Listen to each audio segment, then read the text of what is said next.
ते वासुदेवाय सज्जनों, अभी इस अध्याय में इक्ष्वाकु की तपस्या है और विष्णु प्रतिमा की प्राप्ति हुई है ब्रह्मा के द्वारा। आइए चलते हैं सीधा कथा की तरफ। भारद्वाज जी ने पूछा, हे महामते, उन महात्मा राजा ने किस प्रकार गणेश जी का स्तुति किया? उन्होंने जिस प्रकार तपस्या की आप मुझे बताइए। सूत जी बोले, हे द्विज, गणेश चतुर्थी के दिन राजा त्रिकाल स्नान करके और रक्त वस्त्र धारण किया, लाल चंदन लगाकर लाल फूलों रक्त चंदन मिश्रित जल में गणेश जी का स्नान करके उनका पूजन किया और इस प्रकार सुंदर विधिपूर्वक भगवान विनायक का पूजन करके राजा ने भगवान विनायक की स्तुति शुरू कर दी।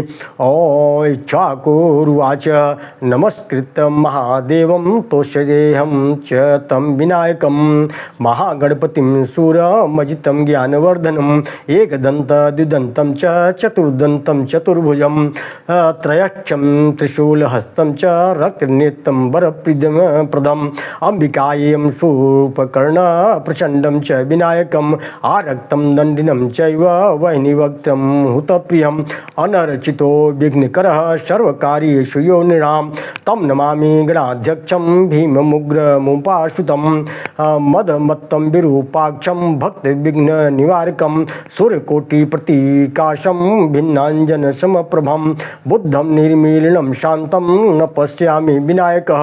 नमोस्तु गजवक्त्राय गणानां पते नमः, मेरुमन्दररूपाय नमः, कैलासवासिने विरूपाय नमस्तेस्तु, नमस्ते ब्रह्मचारिणे भक्तस्ताय देवाय नमस्तुभ्यं विनायकः। त्वं पुराणपुरुषेषां देवानां कार्यसिद्धये गजरूपं समास्थात्राशिता सर्वदानवाः ऋषीणां देवतानां च नायकत्वं प्रकाशितं नतस्तसुरैर्यज्ञे पूज्यसे त्वं भवात्मजः। त्वमाराध्य गणाध्यक्षं सर्वज्ञं कामरूपिणं कार्यार्थ रक्तकुसुमय रक्तचन्दन वारिभिः रक्ताम्बरधरो भूत्वा चतुर्थ्यामर्चयेत् जपेत् त्रिकालमेककालं च पूजयेत् त्रिशतासनः राजानं राजपुत्रं वा राजमित्रेण वा राज्यं च सर्वविघ्नेश वशं कुर्यात् सराष्टकम् अविघ्नं तमसो मह्यं कुरं नैमि विनायकं मैतत्यं तत्संतो भक्ता पूजितश्च विशेषतः यत्फलं सर्वतीर्थेषु सर्वज्ञेषु यत्फलं तत्फलं पूर्णमाप्नोति स्तुतं देवं विनायकं।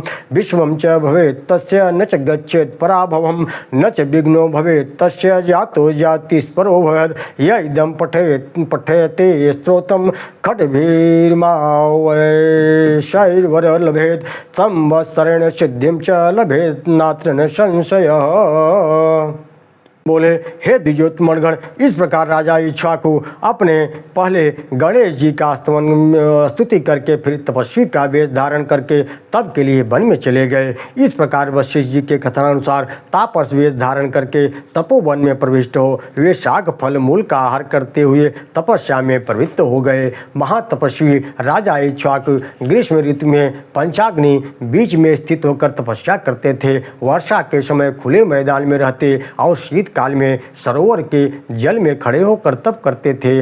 इस प्रकार समस्त इंद्रियों को मन में निरुद्ध करके भगवान विष्णु में लीन कर द्वादशाक्षर मंत्र का जप करते वायु पीकर रहते हुए महात्मा राजा के समक्ष लोक पितामह भगवान ब्रह्मा जी प्रकट हो गए। उन चार मुखों वाले पद्मयोनि ब्रह्मा जी को देखकर भक्ति भाव से प्रणाम कर उनकी स्तुति करने लगे।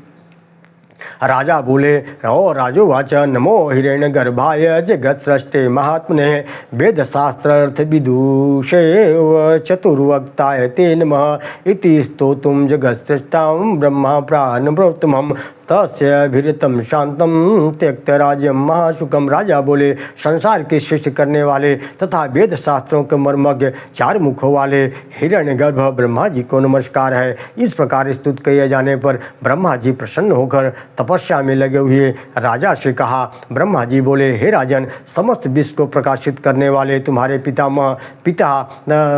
मनु भी सदा सभी मुनियों के मान्य हैं। तुम्हारे पिता पितामह ने भी पूर्व काल में तीव्र तपस्या की थी, उन्हीं के समान आज तुम भी तप कर रहे हो। हे महामते, निप्रश्रेष्ठ, सारा राज्य भोग छोड़कर ये घोर तप कर रहे हो, इसका क्या कारण है? ब्रह्मा जी के पूछने पर राजा ने प्रणाम करके कहा, मैं तपोबल से शंख चक्र गदा धारण करने वाले भगवान मधुसूदन का प्रत्यक्ष दर्शन करने की इच्छा से ही तप कर रहा हूँ। राजा के कहने पर कमल जन्मा ब्रह्मा जी हंसते हुए उनसे कहा, हे राजन, सर्वत्र व्यापक भगवान नारायण का दर्शन तुम केवल तपस्या से नहीं कर सकोगे। मैं तुम्हें एक पुरातन पवित्र कथा सुनाता हूँ। प्रलय की रात में कमल लोचन भगवान विष्णु समस्त लोगों को अपने में लीन कर लिए और सनत सनातन मुनियों को भी अपने स्तुति सुनाते हुए अनंत नामक शेषनाग की शैया पर योग निद्रा में आशलेष हो गए।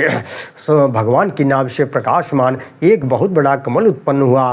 उस प्रकाशमान कमल पर सर्वप्रथम मुझ देवता ब्रह्मा को ही आविर्भाव हुआ। इसके पश्चात नीचे की दृष्टि करके मैंने खान से काटकर निकाले हुए कोयले के समान श्याम वर्ण वाले भगवान विष्णु को शेषनाग की शैया पर सोते हुए देखा। श्री उनके श्रीअंगों में कांति अलसी के फूल की भांति सुंदर जान पड़ती थी। दिव्य रत्नों के आभरणों से वो विग्रह की विचित्र शोभा हो रही थी। उनका समस्त मुकुटमय शोभायमान हो रहा था। उस समय मैंने अनंत देव शेघना शेषनाग का भी दर्शन किया था। क्षण भर में भी वहाँ उन्हें देखकर मैं फिर उनका दर्शन न पा सका। इससे अंत दुखी हो गया और मैं फिर वासुदेव रूपी चिंतन करता हुआ उनके दर्शन के लिए तपस्या करने लगा। तत्पश्चात अंतरिक्ष से एक अव्यक्त शरीर वाली वाणी ने मुझे से कहा, हे ब्राह्मण, व्यर्थ क्यों क्लेश उठा रहे हो? बड़ी तपस्या में तुम्हें भगवान विष्णु का दर्शन नहीं हो सकेगा। शयन करने वाले भगवान विष्णु का दर्शन करना चाहते तो उनकी आज्ञानुसार सृष्टि करो। ओम नमो भगवते वासुदेवाय। हे राजन, उस आकाशवाणी द्वारा इस प्रकार प्रेरित हो मैंने निरंतर की जाने वाले तीव्र तपस्या का अनुष्ठान त्याग करके जगत के प्राणियों की सृष्टि करके स्थित होने पर हृदय में प्रजापति विश्वकर्मा का प्रागट्य हुआ। उन्होंने अनंत नामक शेष नाग भगवान विष्णु की 2 चमकीली प्रतिमाएं बनाई। हे नरेश्वर, मैंने पहले जल के भीतर शेष शैया पर जिस रूप को देख चुका था उसी रूप में भगवान श्रीहरि का वह प्रतिमा बनाई गई थी। और तब से मैं उन श्रीहरि के श्री विग्रह को भक्तिपूर्वक पूजा करके उन्हीं के प्रसाद से श्रेष्ठ उत्तम रूप परम उत्तम ज्ञान प्राप्त विकार रहित नित्यानंदमय मोक्ष सुख का अनुभव करने लगा। हे राजराजेश्वर, इस समय मैं तुम्हारे हित की बात बता रहा हूँ, सुनो। घोर तपस्या को छोड़कर अब अपनी पुरी को लौट जाओ। प्रजाओं का पालन करना शुरू करो। राजाओं का यही धर्म है, यही तप है। मैं सिद्धों ब्राह्मणों सहित उस विमान को जिस पर भगवान की प्रतिमा है तुम्हारे पास भेजूंगा। उसी से तुम सुंदर उपचारों द्वारा उन दिवसर की आराधना करो। हे नृपश्रेष्ठ, तुम यज्ञों द्वारा अनंत नामक शेषनाग की शैया पर शयन करने वाले भगवान नारायण निष्काम भाव से यज्ञ द्वारा आराधना करते हुए प्रजा का पालन करो। भगवान वासुदेव की कृपा से अवश्य ही तुम्हारी मुक्ति हो जाएगी। राजा के कहने पर यह कहकर पितामह वहाँ से चले गए। हे द्विज, ब्रह्मा जी के जाने पर इक्ष्वाकु उनकी विचार कर ही रहे थे। तब तक उनके समक्ष विष्णु और अनंत की प्रतिमाओं का शुभ विमान उनके जिसे ब्रह्मा जी ने दिया था सिद्ध ब्राह्मणों सहित प्रकट हो गया। भगवान पुरुषोत्तम का दर्शन करके उन्होंने बड़ी भक्ति के साथ उन्हें प्रणाम किया। साथ में आए हुए ऋषियों ब्राह्मणों को भी नमस्कार करके उस विमान को लेकर अपनी पुरी को गए। वहाँ नगर के शोभायमान स्त्री पुरुषों द्वारा राजा का दर्शन किया। लावा छींटते हुए राजभवन में ले आए और उस विशाल मंदिर में उस सुंदर वैष्णव विमान को स्थापित किया। साथ आए हुए उन ब्राह्मणों द्वारा पूजित भगवान विष्णु की वे आराधना करने लगे। हे और उनकी सुंदर रानियां चंदन घिसकर और सुगंधित फूलों का हार गूंथकर अर्पण करती थी। इससे राजा को बड़ी प्रसन्नता होती थी। इसी प्रकार नगर निवासी कपूर, श्रीखंड, कुमकुम आदि उपचार, विशेष वस्त्र, गुग्गल श्री विष्णु के योग्य पुष्प ला लाकर राजा को अर्पित करते थे। राजा तीनों संध्याओं में विमान पर विराजमान भगवान श्रीहरि का क्रमशः गंध पुष्पों द्वारा बड़ी भक्ति भक्त से पूजा करते थे। श्री विष्णु के नामों का जप, उनके स्तोत्रों का पाठ, गुणों का गान, शंख आदि वाद्यों का शब्द कराते करते थे। शास्त्रोक्त विधि से प्रेम पूर्वक सजाई हुई भगवान की झांकियाँ रात्रि में जागरण आदि के द्वारा देर रात तक भगवत संबंधी उत्सव कराया करते थे। निष्काम भाव से किए गए यज्ञ दान धर्माचरणों द्वारा सर्वविबंध भगवान विष्णु को संतुष्ट करके राजा परम उत्तम ज्ञान प्राप्त कर लिया। यज्ञों का अनुष्ठान, पृथ्वी का पालन, भगवान केशव का पूजन करते हुए राजा ने पितृगणों को तृप्ति निमित्त श्राद्ध आदि कर्म करने के पुत्रों को उत्पन्न किया। केवल ब्रह्म का चिंतन करते हुए ध्यान के द्वारा शरीर का त्याग कर भगवान विष्णु के धाम को प्राप्त कर लिया। इस प्रकार राजा इक्ष्वाकु अनंत दुखों से पूर्ण संसार का त्याग करके अज, अशोक, अमल, विशुद्ध, शांत, सच्चिदानंदमय विष्णु पद को प्राप्त कर लिए। ओम नमो भगवते वासुदेवाय।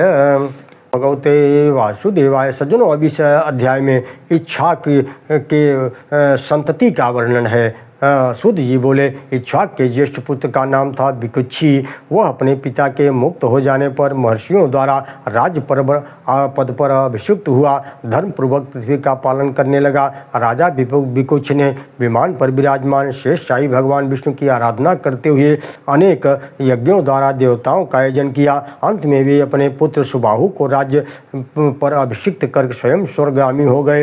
अब तेजस्वी राजा सुबाहु के पुत्र उद्योत का यशोगान किया जाता है। यद्योत ने 7 द्वीपों वाली पृथ्वी का धर्मपूर्वक पालन किया। उन्होंने अपने पिता महाराजा इक्ष्वाकु की ही भांति भगवान नारायण में परम भक्ति करके प्रचुर दक्षिणा वाले यज्ञों द्वारा यज्ञपति विष्णु का निष्काम भाव से यजन किया तथा नित्य निरंजन निर्विकल्प अमृत अक्षर परम ज्योतिर्मय परमात्म स्वरूप चिंतन करते हुए श्री विष्णु और अनंत की आराधना करके वे परम धाम को प्राप्त हुए। उनके पुत्र योनाश हुए। योनाश के पुत्र मानधाता स्वभाव से ही भगवान विष्णु के परम भक्त थे। महर्षियों ने उनका राज्याभिषेक कर दिया। तब भगवान विष्णु की भक्तिपूर्वक आराधना तथा यज्ञों द्वारा आयोजन करते हुए उन्होंने 7 द्वीपों की पृथ्वी को पालन किया। अंत में उनका वैकुंठवास हुआ। यावत् सूर्य उदेति स्म यावच्च प्रतितिष्ठति सर्वं दद्यव नाश्च मान धातु क्षेत्र मुच्यते। जहाँ से सूर्य उदय होता है, जहाँ तक जाकर अस्त होता है, यह सब युवनाश के पुत्र मानधाता का ही क्षेत्र कहलाता है। मानधाता का पुत्र पुरुषकृष या पुरुषकुश हुआ, जिसने यज्ञ दान के द्वारा देवताओं तथा ब्राह्मणों को संतुष्ट किया। पुरुषकुश से दृषद और दृषद से अभिशंभु हुआ।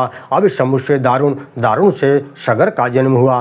सगर से हर्यश्व, हर्यश से हारित, हारित से रोहिताश, रोहिताश से अंशुमान और अंशुमान से भगीरथ हुए। जो पूर्व काल में बहुत बड़ी तपस्या करके समस्त पापों का नाश करने वाली, चारों पुरुषार्थों को देने वाली गंगा को आकाश से पृथ्वी पर ले आए। उन्होंने गंगा जल के स्पर्श से अपने सगर संज्ञक पितरों को, जो महर्षि कपिल के शाप से दग्ध होकर अस्थि भस्म मात्र शेष रह गए थे, स्वर्गलोक को पहुंचा दिया। भगीरथ से सौदास, सौदास से 1700 का जन्म हुआ।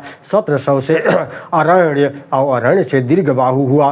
दीर्घबाहु से अज और अज से दशरथ पैदा हुए। इनके घर में साक्षात भगवान नारायण रावण का नाश करने के लिए राम के रूप में अवतीर्ण हुए। राम अपने पिता के कहने से छोटे भाई लक्ष्मण तथा पत्नी सहित दंडकारण्य में जाकर तपस्या करने लगे। उस वन में रावण ने इनकी पत्नी सीता का अपहरण कर लिया। इससे दुखी होकर वे अपने भाई लक्ष्मण को साथ लेकर अनेक करोड़ वानर सेना अधिपति सुग्रीव को सहायक बनाकर चले और महासागर में पुल बांधकर सबके साथ लंका में जा पहुँचे। वहाँ देवताओं के मार्ग का कांटा बने हुए रावण को उसके बंधु बांधवों सहित मारकर सीता को साथ लेकर पुनः अयोध्या लौट आए। अयोध्या में भरत जी ने उनका राजा के पद पर अभिषेक किया। श्री राम ने विभीषण को लंका का राज्य तथा विष्णु प्रति प्रतिमा युक्त विमान देकर अयोध्या से विदा किया। विमान पर विराजमान परमेश्वर विष्णु विभीषण द्वारा ले जाने पर भी राक्षस पूरी लंका में निवास करना नहीं चाहते थे। अतः विभीषण ने वहाँ जिस पवित्र वन की स्थापना की थी उसको देखकर वे उसी में स्थित हो गए। वहाँ महान सर्प शरीर की शैया पर भगवान शयन करते हैं। विभीषण भी जब वहाँ से उस विमान को ले जाने में असमर्थ हो गए तब भगवान के ही कहने से वे उन्हें वहीं छोड़ अपने पूरी लंका को चले गए। भगवान नारायण की उपस्थिति से वह स्थान महान वैष्णव तीर्थ हो गया। आज भी श्रीरंग क्षेत्र के नाम से प्रसिद्ध देखा जाता है। राम से लव, लव से पद्म और पद्म से ऋतुपर्ण और ऋतुपर्ण से अस्त्रपाणी और अस्त्रपाण से शुद्धोदन और शुद्धोदन से बुद्ध की उत्पत्ति हुई।